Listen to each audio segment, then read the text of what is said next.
Lesson 5: How to stick to your fitness program. In this lesson, we'll discuss the 5 most common reasons why people quit their fitness programs and subsequently lose self-discipline. Number 1. The wrong kind of motivation. There are 2 basic kinds of motivation: intrinsic and extrinsic. Dennis Kuhn, best-selling author in the field of psychology, defines intrinsic motivation as something that occurs when we act without any obvious external rewards. We simply enjoy an activity or see it as an opportunity to explore, learn, and actualize our potentials.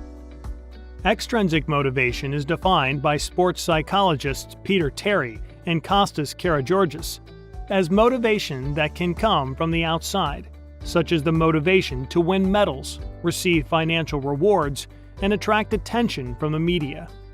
This is known as external or extrinsic motivation because it involves participation in sport for some kind of reward that is external to the process of participation.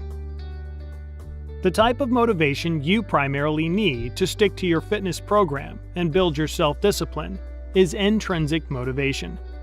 Just like you shouldn't build your self-discipline solely because you want to impress somebody, you shouldn't go to the gym only because you think someone will praise you or admire you for it. If you work out primarily because you expect a certain external reward and get little to no personal enjoyment or fulfillment by doing it, reconsider your motivation.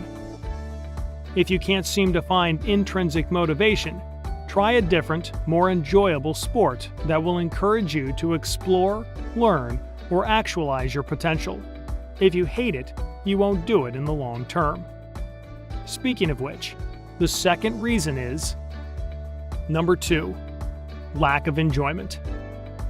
In 1997, researchers at the University of Rochester and the University of Southern Utah conducted a study on intrinsic motivation and exercise adherence. One group of participants participated in Taekwondo classes, while the other group attended aerobics classes. The Taekwondo group had better adherence than the aerobics group because instead of focusing on specific fitness goals, they primarily focused on enjoyment, competence, and social interaction. If you don't enjoy your fitness plan, change it. You don't have to take up a class at your local gym. Have fun when moving. Play tennis with a friend. Jog with your dog. Go on a bike ride and explore your surroundings. Have a kayaking trip with a group of friends.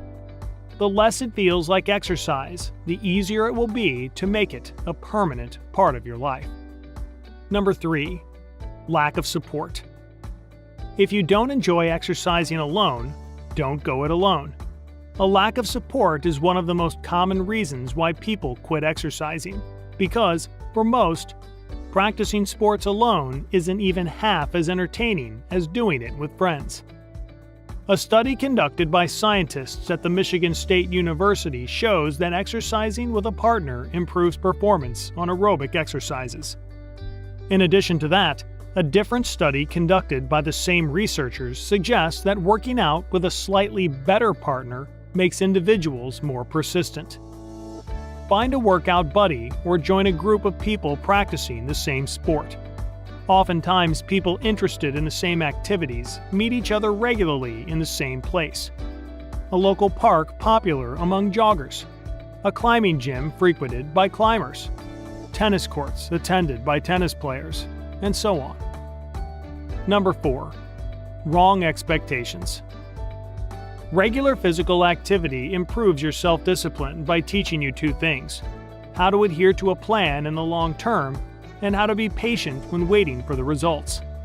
If you start your workout plan with the wrong expectations, it's likely you'll quit well before achieving your objectives.